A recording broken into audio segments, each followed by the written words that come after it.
Sunday the 22nd of March is our huge Excel Unite service where there's one service for all of us to come together and celebrate and worship God for Mother's Day. So why not join us? There will be no services here on the Sunday, but you can join us at the RSA Academy in Tipton for an 11 AM start. There's going to be gifts for all the moms, there's going to be videos and performances from children, so bring along a friend, come along and join us there.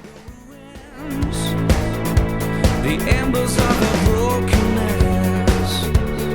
scattered on the floor. This fire never sleeps. This fire never sleeps. During the Easter holidays, we are providing one free meal and some children's activities on Tuesday the 7th of April. So if you know anyone who could benefit from that, do invite them along. And you can get some free transport if you need, so just contact the office for more information or have a look on our website.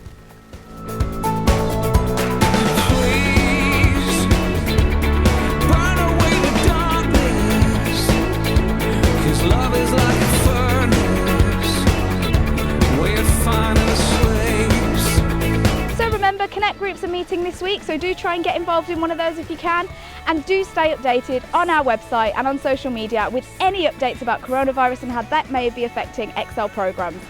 That's all for Excel News. See you next week.